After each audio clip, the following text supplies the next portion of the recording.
pick up the water bottle next to you. That bottle will still exist 400 years from today. There is a plant that grows in 60 days. Its fiber becomes a material that replaces the plastic in that bottle.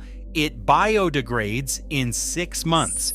And at the end of this video, you will understand exactly why the one industry that should have adopted this plant spent 80 years making sure you never heard of it. Hi, I am Harry, and this is Garden Explained with Harry. 390 million tons. That is how much plastic the world produces every single year. 8 million tons of it enters the oceans annually. Less than 9% of all the plastic ever manufactured has been recycled. The rest sits in landfills. It floats in rivers. It breaks into particles smaller than a grain of sand and enters the bloodstream of fish, birds, livestock, and human beings. The material was engineered to last forever, and we designed an economy that throws everything away after one use. But here is what no one told you. The replacement was never a technology problem. A plant already solved this. It solved it before petroleum plastic existed. It solved it before the first polyethylene factory opened its doors. The first plastic car body ever built in 1941 used this plant as a primary material. And then the plant was made illegal.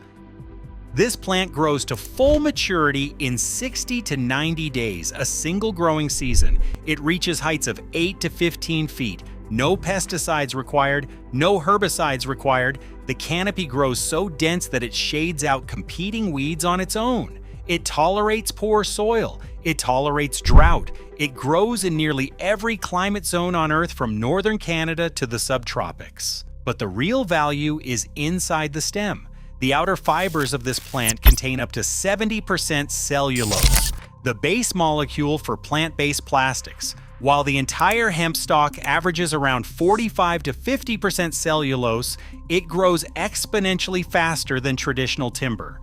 This single crop produces nearly twice the cellulose per unit of biomass as the trees that the entire paper and packaging industry depends on. 1 acre of this plant generates 4 times more cellulose in 1 year than 1 acre of forest. The fiber extracted from that stem has a tensile strength that rivals fiberglass. It has been used for rope and textile for over 10,000 years. Archaeologists have found traces of it in pottery fragments from ancient China and Mesopotamia. This is not a new discovery. This is one of the oldest cultivated crops in human history. The plant is hemp.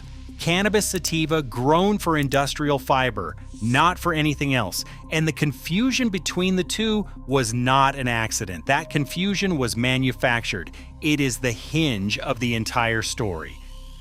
In 1941, Henry Ford stood in front of reporters in Dearborn, Michigan, and unveiled a car unlike anything anyone had ever seen. The body panels were not steel. They were made from a composite of plant fibers, including hemp, pressed with a resin binder into rigid sheets that looked almost identical to conventional bodywork. Ford picked up an axe. He swung it full force into the trunk panel in front of a crowd of journalists and photographers. The axe bounced off. The panel did not dent, not a scratch. Reporters watched a man attack his own car with a hand tool, and the car won. That vehicle weighed 1,000 pounds less than a steel body equivalent, 1,000 pounds. Think about what that means for fuel efficiency alone. Ford had spent over a decade developing this concept. He grew 12,000 acres of soybeans and hemp on his own estate near Dearborn to supply the raw material. His vision was simple and radical at the same time. Grow the car from the soil. Fuel it with plant-based ethanol, return it to the soil at end of life. He saw a future where American farms produced transportation alongside food, where the Midwest grew the next generation of automobiles alongside the next season of wheat. The photographs are real. The newsreel footage is real. The car was real, and then it disappeared from history. The chemistry behind it was not new even then. Cellulose-based plastics had been understood since the 1800s. Cellophane, cellulose acetate, viscose. These were the original plastics. They came from plants. They performed. they decomposed. And then petroleum derivatives replaced them. Not because petroleum plastic was better, because petroleum plastic was cheaper. And it was cheaper because of policy decisions that made the alternative disappear. Today, the evidence keeps growing quietly and steadily. BMW uses hemp fiber composites in interior door panels across multiple production models rolling off assembly lines in Bavaria. Mercedes does the same in vehicles manufactured in Stuttgart. Factories in the European Union produce hemp-based insulation for commercial buildings. Canadian companies manufacture hemp composite boards for construction framing. Packaging companies in the Netherlands and Denmark are testing hemp cellulose containers that decompose in municipal compost facilities within 90 days. Not 400 years, 90 days. You could bury one in your garden in March and it would be soil by June. In material science testing, hemp fiber reinforced polymers show comparable or superior impact resistance to glass fiber composites. The density is lower, the weight is lower, the carbon footprint of production is a fraction of petroleum plastic manufacturing, and at end of life, the material breaks down. It returns to soil. No microplastics, no ocean contamination, no permanent trace. This is not theoretical. This is not a prototype in a university basement. This is happening right now in factories across 2 continents. The science has been settled for decades. The material works. It has always worked. So the question becomes the only question that matters. If this plant does what petroleum plastic does, if it biodegrades, if it grows in 60 days, if Henry Ford built a car out of it in 1941, why did the world choose petroleum instead? 1935, Wilmington, Delaware. The DuPont Chemical Company patents nylon, the first fully synthetic fiber made entirely from petrochemicals. The same year, DuPont develops new sulfate and sulfite processes for manufacturing paper from wood pulp. Both of these innovations compete directly with hemp fiber. Nylon replaces hemp rope and hemp textiles. Wood pulp paper replaces hemp paper. While these corporate shifts occurred concurrently, they targeted vastly different market sectors. DuPont's annual report to shareholders in 1937 contains language that references anticipated legislative changes as being favorable to the company's new synthetic product lines. Read that again slowly. DuPont's synthetic innovations were expanding rapidly, positioning the company to benefit from a changing regulatory landscape. The laws had not passed yet. 1937, the United States Congress passes the Marijuana Tax Act. The law does not ban hemp by name. Instead, it imposes a tax and regulatory licensing structure so restrictive that growing hemp commercially becomes economically impossible. A farmer who had grown the crop for generations could no longer afford the paperwork to continue. The critical detail is this: the law makes no distinction between industrial hemp, a crop with negligible psychoactive properties, and marijuana. The two are treated as one and the same. The conflation was not a mistake, it was the mechanism. The architect of this campaign was Ann Slinger, head of the Federal Bureau of Narcotics. He ran the newly created Federal Bureau of Narcotics. His public campaign was built on racial fear-mongering and sensational newspaper stories. While Ann Slinger was related by marriage to Treasury Secretary Mellon, whose bank helped finance DuPont, Mellon was the Secretary of the United States Treasury. He was also the primary banker and financial backer of the DuPont Chemical Company. Historians point out that the drive to tax cannabis was primarily fueled by bureaucratic preservation, sensationalist media, and deep-seated socio-political prejudices of the era. Then there was William Randolph Hearst, the most powerful newspaper owner in America. Hearst owned vast timber holdings across the Pacific Northwest and the South that supplied his paper mills. His empire ran vertically from the forest to the front page. Hemp produces 4 times more paper fiber per acre than trees. Hemp paper threatened his entire supply chain from sawmill to printing press. If American farmers started growing hemp for paper, Hearst's timber investments would collapse in value overnight. Hearst's newspapers ran Ann Slinger's anti-marijuana stories on the front page. Lurid headlines, racial hysteria, stories designed to terrify the American public into supporting prohibition. The media apparatus and the regulatory apparatus moved together. One manufactured the outrage, the other drafted the legislation, and neither one mentioned the word hemp. They only ever said marijuana. The crop and the drug were fused into a single image in the public mind. That fusion was the weapon. In February of 1938, Popular Mechanics published an article calling hemp the new billion-dollar crop. The piece described over 25,000 industrial applications: plastics, paper, textiles, fuel, building materials, rope, dynamite. It called hemp the most profitable and desirable crop a farmer could grow. The editors had prepared this article before the Tax Act took full effect. By the time that issue reached newsstands and kitchen tables across America, the Marijuana Tax Act had already destroyed the industry. The article celebrated a crop that was already illegal to grow. Popular Mechanics was writing a eulogy and calling it a birth announcement. For 81 years, from 1937 to 2018, hemp cultivation was effectively illegal in the United States. 81 years. During that time, global petroleum plastic production grew from nearly nothing to 390 million tons per year. Every single year that hemp was banned was another year that petroleum plastic had no plant-based structural competitor at scale, no rival in the market, no alternative on the shelf, no farmer growing what Ford had already proven could replace it.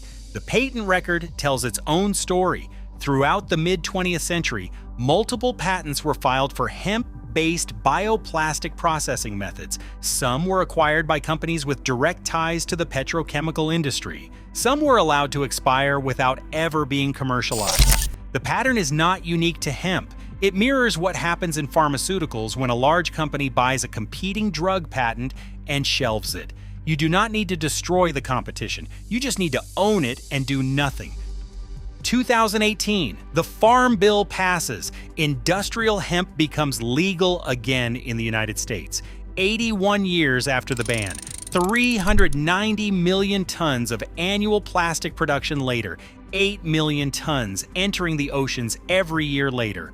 But 81 years of prohibition destroyed more than a crop. It destroyed the entire infrastructure. The decorticators that separate hemp fiber from the stalk were scrapped for metal. The fiber processing mills closed their doors and never reopened. The cellulose extraction facilities were dismantled or converted to handle wood pulp instead. The skilled workers who knew how to process hemp retired and died without passing the knowledge on. All of it gone, erased. When hemp became legal again in 2018, the industry had to start from zero. No equipment, no supply chain, no trained workforce, no institutional memory. The ban did not just stop a plant from growing, it erased the knowledge of how to use it. And that erasure gave petroleum plastic an 81-year head start with no competition. Since 2018, licensed hemp acreage in the United States has expanded from zero to over 500,000 acres. Processing infrastructure is being rebuilt. New decorticating machines are being designed and manufactured. Fiber mills are opening in states that never had them before. The supply chain is being reconstructed one link at a time. Hemp grows in USDA zones 3 through 10. That covers most of the continental United States and equivalent climates across Europe and Asia.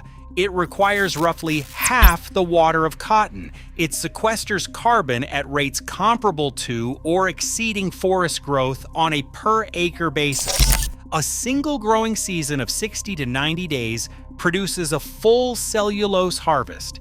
Compare that to the 20 to 30-year rotation cycle for timber. The math is not close. Companies in Germany, France, and Canada are producing hemp-based packaging right now. Automotive panels, insulation board, prototype consumer plastics. A factory outside of Paris presses hemp fiber into dashboard components for European automakers. A processing plant in Manitoba turns raw hemp stalk into construction-grade insulation that outperforms fiberglass in thermal resistance. In Kentucky, a company that did not exist 5 years ago is producing hemp-based molded packaging as a direct replacement for polystyrene foam. The raw material cost is approaching parity with petroleum-based polymers as processing scale increases. Every new factory narrows the gap. Every harvest proves the yield. Every ton of hemp plastic that replaces a ton of polyethylene is a ton that will not sit in a landfill for 4 centuries. The missing piece was never science, it was never chemistry, it was never feasibility. The missing piece for 81 years was permission. The material decomposes in soil within 3 to 6 months. It does not shed microplastics into groundwater. It does not float across the Pacific in a patch the size of Texas. It does not sit in a landfill until a civilization that has not been born yet digs it up and wonders what we were thinking. It grows in dirt. It becomes material. It returns to dirt. The cycle is closed. It was always closed. It was closed before 1937, and it was closed when Ford swung that axe in Dearborn, and it is closed now in every hemp field stretching across Alberta and Normandy and Kentucky. The petrochemical industry spent 81 years making sure you associated this plant with something it is not. They spent 81 years selling you a material that poisons the water, chokes the soil, and will outlast every building standing on this planet today. They spent 81 years telling you there was no alternative, while the alternative grew wild in ditches across 3 continents. The plant waited. It waited through the prohibition. It waited through the plastic boom. It waited through 8 million tons a year pouring into the ocean.